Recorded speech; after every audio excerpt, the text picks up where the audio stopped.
அனைவருக்கும் அன்பு வணக்கங்கள். பிறருக்கு செய்யும் தானமும் தன்னை மேம்படுத்த செய்கிற தவமும் மழை இல்லைன்னா நடக்காதுன்னு வான்சிறப்பு அதிகாரத்தில் 9வது குறளில் பார்த்தோம். இந்த பூமி 71% நீரால் சூழப்பட்டிருக்கு.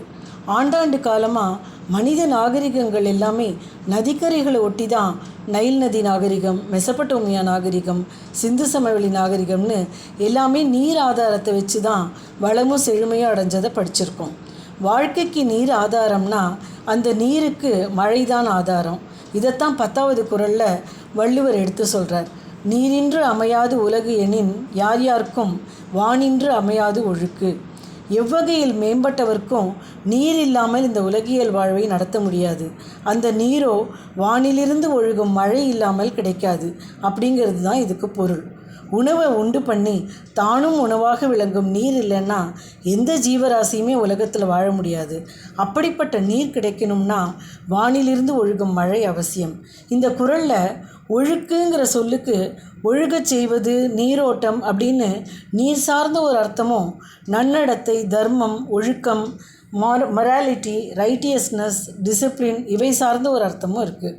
பெரும்பாலும் எல்லா உரையாசிரியர்களும் ஒழுக்கம் சார்ந்த அர்த்தத்தையே எடுத்துட்டு நீர் இல்லைன்னா உலகியல் வாழ்க்கை நடைபெறாது, அதுபோல் மழை இல்லைன்னா மனிதர்கள் ஒழுக்க நெறியிலிருந்து தவறி விடுவார்கள் அப்படின்னு சொல்லியிருக்காங்க. உயிரை விட முக்கியமான ஒழுக்கத்துக்கு வள்ளுவர் தனி அதிகாரமே சொல்லியிருக்கார். 14 கணக்கு நூலான ஆசாரக்கோவையில் ஒழுக்கம் என்னன்னு விளக்கியிருக்கு. ஒருவர் செஞ்ச நல்லதை நினச்சி நன்றி பாராட்டுறது, பொறுமை, இனிய சொற்களை பேசுறது, எந்த உயிருக்கும் துன்பம் செய்யாமை, கற்று அறிதல், உலகத்தோடு ஒட்டி வாழ்தல், அறிவுடைய பெரியோரை துணையாக கொள்ளுதல், நல்ல குணம் உடையவர்களோடு நட்பு கொள்ளுதல், இவையெல்லாம் ஒழுக்க நெறிகள்னு சொல்கிறது. நமக்கு சொல்லப்பட்டிருக்கிற தர்மம் என்னவோ அந்த கடமைகளை சரிவர செய்து நேர் வழியில் பொருள் ஈட்டி முறையான இன்பம் துய்ப்பது தான் வாழ்வின் இலக்கான அறம், பொருள், இன்பம் சொல்கிறது. உண்டால் அம்மை இவ்வுலகம்னு புறநானூற்று பாடல்லையும் இந்த உலகம் எப்படிப்பட்ட நெறி உள்ளவர்களால் வாழறதுன்னா, அமிழ்தமே கிடைச்சாலும் சுயநலத்தோடு தாம் மட்டும் உண்ணாதவர்கள், சினம் கொள்ளாதவர்கள், உலகமே பரிசாக கிடைச்சாலும் பழியான செயலை செய்யாதவர்கள், இத்தகைய பண்புள்ளவர்களால் தான் இருக்குன்னு சொல்கிறது. மழை இல்லாமல் பஞ்சமும் பட்னியும் இருந்தால் மனிதன் நல்ல பண்புகளையும் ஒழுக்கத்தையும் கடைப்பிடிக்க முடியாமல் சமூக கேடுகள் அதிகமாயிடும். நல்ல பண்புகள், ஒழுக்க நெறி இதெல்லாம் எப்படி கிடைக்கிறதுனா, கடோபனிஷதத்தில் சொல்கிற மாதிரி புத்திங்கிற தேரோட்டி இந்திரியங்கள்ங்கிற குதிரைகளை மனசுங்கிற கடிவாளத்தை வச்சுண்டு புலன்களை கண்ட்ரோல் பண்ணுற நுணுக்கம் தெரிஞ்சவனுக்கு தான் கிடைக்கும்.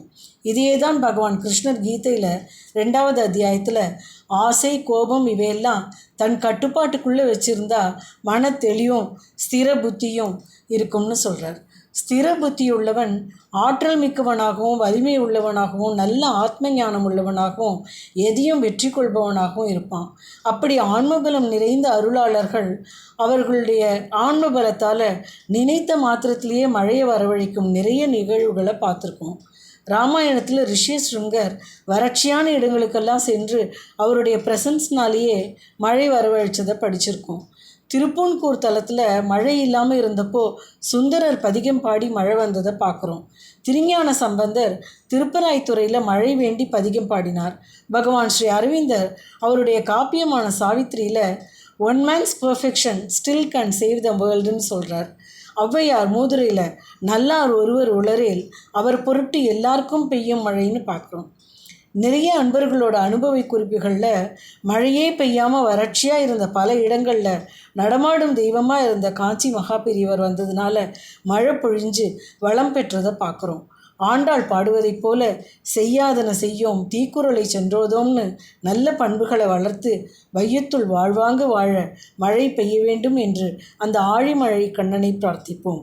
ஏரி, குளம், கிணறு எல்லாம் நிரம்பி வழிய மாறி அளவாய் பொழிக, மக்கள் வளமாய் வாழ்க. மேலும் பார்ப்போம்.